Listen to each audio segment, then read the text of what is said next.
Good morning. Guess it's afternoon. Maybe my morning. Alright, we're gonna read a couple more chapters today of Ban This Book. Hope you guys are following along and enjoying it. So yesterday when we left off, we had just found out that Amy Ann, her favorite book was banned from the library. And her librarian, Mrs. Jones, asked her if she would be at the meeting, the school board meeting, to kind of tell them why it was her favorite book and to try to get it back into the library. So we're gonna figure out why it's her favorite book today. Chapter 3, my favorite book and why. The late bus dropped me off in my neighborhood and I stood by the curb, looking down the street at my yellow house. Inside that house right now were Thing 1 and Thing 2, my two annoying little sisters. I closed my eyes and shuddered at the thought of having to spend one more minute with them. You haven't met them yet, but trust me, if there is a prize for worst siblings of the century, Alexis and Angelina would rank right above Fudge Hatcher, Stink Moody, and Edmund Pavinci. And Edmund Pavinci basically sold his brothers and sisters out to the White Witch for a plate of desserts. Right then and there, I thought about running away from home, just like the main characters in my favorite book. Did I tell you what my favorite book is? The one that got banned from the Shelburne Elementary Library? The one I said I would go to a school board meeting and talk about out loud in front of other people? It's From the Mixed Up Files of Mrs. Basil E. Frankweiler by E.L. Konigsberg. I like a lot of other books too, especially Island of the Blue Dolphins, Hatchet, My Side of the Mountain, Hattie Big Sky, The Sign of the Beaver, and Julie of the Wolves. Basically, any story where the main character gets to live alone. Indian Captive is pretty great too, even though Mary Jemison has to live in an Indian village. But I would rather live with Indian kidnappers than live with my two stupid younger sisters. I turned away from my house and looked down the road that led out of my subdivision towards the 4-lane. Papa Taco, our favorite Mexican restaurant, was just 15 minutes away by car. I could run away to there. How long would it take me to walk it? I shook my head. Even if I made it, what was I going to do? In From the Mixed Up Files of Mrs. Basil E. Frankweiler, Claudia and her little brother Jamie run away to the Metropolitan Museum of Art in New York City and hide out every night in the bathroom so the security guards don't find them. I could hide out in the Papa Taco bathroom until they locked up for the night, but then I'd just be stuck in a Mexican restaurant all night. Now, if I could somehow get to the library, my dreams of running away died as my mom's car turned into the subdivision and came my way. I waited until she stopped alongside me and rolled down her window. Hey, stranger, thinking about running away? Of course I was thinking about running away. Every day I stand here and think about how I could fill my backpack with a change of clothes and all the money I have, which isn't much, because you don't give me enough allowance, and ride the late bus until it dropped me off somewhere closer to the mall, where I could sleep every night on the beds in the department store. That's what I wanted to say, but of course I didn't. Instead, I said no. Mom was lighter skinned than me, with frizzy hair and big dimples in her cheeks, when she smiled, like she was now. Hop in, she said. How was school?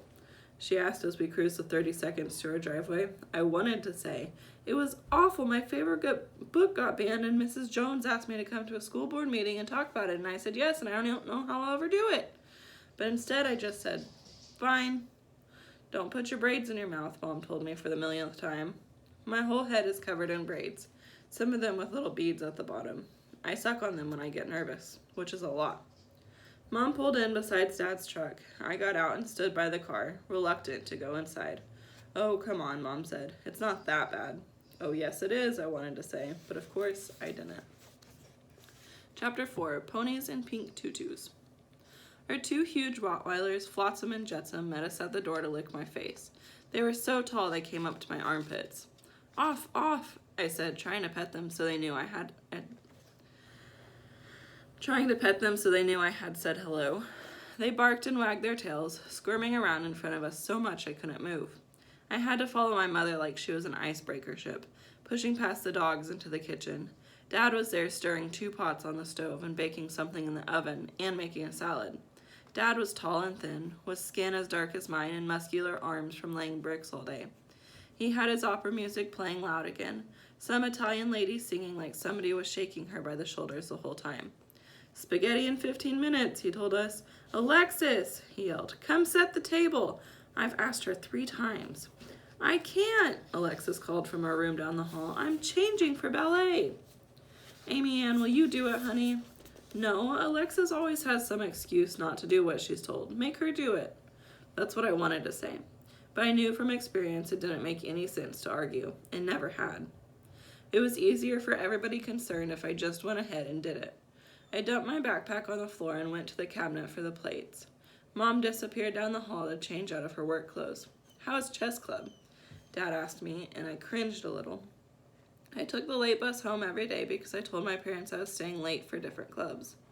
But I wasn't really in the chess club, or the anime club, or the robotics club. I wasn't in any club. I just sat in my favorite corner of the library and read books until I had to leave. It was the only time I ever got any peace and quiet. Fine, I lied. Angelina, my youngest sister, came galloping into the kitchen on all 4s. She was a pudgy 5-year-old with Mom's dimples, Dad's darker skin, and her hair pulled back into a fuzzy ponytail on the back of her head. Angelina had decided she was going to grow up to be a pony, and for the past few weeks she'd been practicing all day. She made a proop, proop, proop, proop sound with her lips and nudged me with her head. Hello, Angelina, I said. Rainbow Sparkle, she told me. Rainbow Sparkle was her pony name. I was definitely not calling her Rainbow Sparkle. The dogs thought Angelina was playing with them, and they started hopping around and barking at her right where I was walking. I had to hold the plates up high not to drop them as I squeezed back and forth. Angelina and the dogs got under Dad's feet, and he stepped back from the stove with a scowl. Okay, I need all ponies and dogs out of the kitchen while I finish dinner, Dad said. Amy Ann, can you do something with them? Why am I supposed to do something with them? I'm not the one crawling around on the floor getting them all riled up. That's what I wanted to say, but of course I didn't. I just grabbed Roller Girl out of my backpack, let Angelina into the hall by her imaginary lead, and called Flotsam and Jetsam to follow me to the room I shared with Alexis. Alexis's clothes were all over the floor of the bedroom, even on my side of the room, and she was holding onto the corner of my bed to practice arabesque in her pink tutu. Alexis, the middle sister, was a pretty brown color somewhere between Mom and Dad, and had her pink highlighted hair cut short and straightened. A pop song blasted from her CD player. I kicked her clothes across the imaginary line that separated the 2 sides of the room. Use your own bed, I told her for the 1,000th time. I can't, she told me for the 1,000th time. Your bedpost is exactly the same height as the ballet bar. Too bad, I said, but she didn't let go. I punched the eject button on her CD player, nabbed the CD, and jumped up on my bed. Alexis scrambled after me, reaching for the CD. Mom! Mom! Amy Ann took my music again! Alexis yelled. It's my room too, and I want to read, I told her.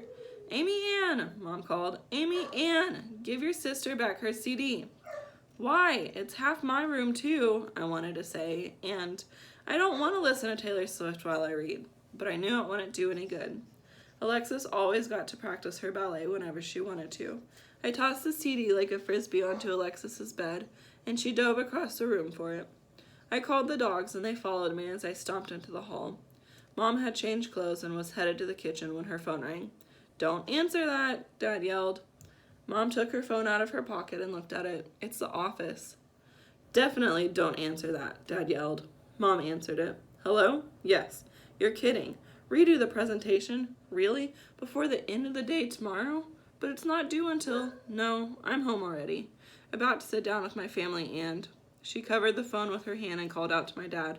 Jamal, can you please turn that music down? Told you not to answer it, Dad said. He didn't turn down the crazy opera singer. Flotsam and Jetsam tried to run into the kitchen again to mooch for food, and I had to drag them with me into the living room. But I couldn't even hide out there. Angelina had pulled all the cushions off the furniture to make a barn for herself, and she'd used Mom's paper shredder again to slice up paper to make fake hay. Today she'd found something to build a fence out of too. My books, I said. The few books I owned were all propped up against each other in a half circle outside her barn, the spines twisting out of shape. I started to snatch them up, and Angelina wailed, No, I need those. She tried to grab them back from me. You're not using them. Well, you're not using your room, I told her. How about I just go in there and read? Alexis and I shared a room because 5 years ago, Mom and Dad decided our house wasn't crazy enough and they needed another kid. So Angelina got a room all to herself because she was the baby and had a different bedtime. I would have been happy to go to bed at 8 o'clock every night and read if it meant I could have my own room. But I knew there was no way Alexis and Angelina would share a room together. I marched toward Angelina's room with my arm full of books. No, that's my room, you can't, Angelina screamed. Mom stuck her head in the room. Girls, please, I'm on the phone with work. Angelina wrapped herself around my leg. Amy Ann took my fence and now she's going in my room, she wailed. Amy Ann, I need you to be the mature one here, Mom said. But Mom mean-frowned me. Fix this, she said, and went back to her phone call. So I had to give Alexis's CD back, but Angelina didn't have to give me my books back. How fair was that? And Mom didn't understand why I wanted to run away. I turned away from Angelina's room and shoved the books back at her. Here, and if you bend any of the pages or covers, you're dead, horsey. Understand? Pony, Angelina said, arranging the books back into a fence. Amy Ann, Dad called, I thought I asked you to keep these dogs out of the kitchen. They're licking the floor again. I drooped. The dogs had slipped away from me while I was arguing with Angelina. Flotsam, Jetsam, come, I yelled. In the hall, Mom put a finger to her other ear and frowned. I'm sorry, can you say that again? I led the dogs into the bathroom and shut the door. It was the only place left where I could get away from everyone. I sat down on the closed toilet seat with a huff and pulled Jet and Flot to me, hugging them. They were the only ones who ever really listened to me. With everybody else, I just stopped trying. I don't suppose you guys have found a magical rabbit hole I can fall down or dug up an enchanted amulet in the backyard that leads to another world, have you? Flotsam and Jetsam licked my face and wagged their stubby tails, which I took as a no. At least we can hide out in here until dinner, I told them. The door rattled. Mom, Alexis yelled. Amy Ann is hogging the bathroom and I have to pee. How many of you feel like that at home? Your siblings never leave you alone. Okay, this is going to be the last chapter. I know this one's a little bit long today. Chapter 5, It Speaks. At dinner, Alexis swirled her spaghetti on her fork like a ballerina, making it plie into the sauce. Angelina whinnied and ate without using her hands. I decided to get on the computer after dinner and look up how far I'd have to walk to run away to the public library. This presentation thing means I'm going to have to work late all this week, Mom said. I'll need you to pick up Angie from Mrs. Taggart's, she told Dad. I can do every day but Thursday, he said. I've got that appointment to see about rebricking that house in North Raleigh. I should be able to take Alexis to ballet, though. Mom sighed. I'll just have to find someone to cover for me. Anything else? I want to go to the school board meeting on Thursday, I wanted to say. And this time, I actually said it. Mom and Dad looked at me in surprise. A school board meeting? Dad said, Are you thinking about running for office, kiddo? No, I said, I just need to go. Thursday is already very busy, sweetheart, Mom said. Your dad has his appointment. Alexis has ballet at 7. Angelina has her play date that afternoon. I've got a big presentation at work due next week. But they're going to ban my favorite book, I told them. Who is? The school board. Why? Mom said. Is this something you shouldn't be reading in the first place? No, it's from the mixed-up files of Mrs. Basil E. Frankweiler. I've read it like 100 times, but now it's not on the shelf anymore, and it's my favorite book. Sounds like you're pretty fired up about this, Mom said. I guess I was. Everybody at the table was looking at me.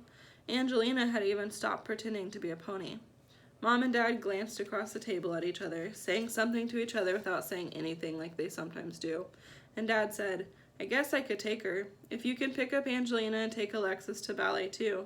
I can't do both, Mom said, but we can ask Mrs. Mitchell if Angelina can stay for dinner again. And maybe Alexis can come back to the office with me until it's time for ballet. Alexis and Angelina protested. Angelina said Mrs. Mitchell's food was too spicy, and Alexis always thought Mom's office was too cold. But Mom and Dad told them they would both survive. And that was that. I was going to the school board meeting. I couldn't believe it. For once, I had actually said what I was thinking, and something was happening about it. I felt a little flutter in my chest, like that split second when you're peering over the top of the hill on a roller coaster, and then the weight of it grabs you and drags you down, and you're scared but really excited. I wanted to close my eyes and throw my hands in the air and scream, but that might have freaked everybody out. Then again, maybe nobody here in Crazy Town would even notice. Those were some exciting chapters. That means that next up comes the school board meeting. We'll see if she's actually going to speak out. What do you think? Do you think she's actually going to speak? She's kind of had a hard time wanting to say what she thinks, right? So she's been very, she thinks it, and then she says, but that's what I wanted to say. Instead, I just said no, or I'm fine. So do you think she's actually going to say something about it? What do you think? I'm really excited to get to read to you guys again. So look tomorrow for a new link, and we will see you then. All right, bye.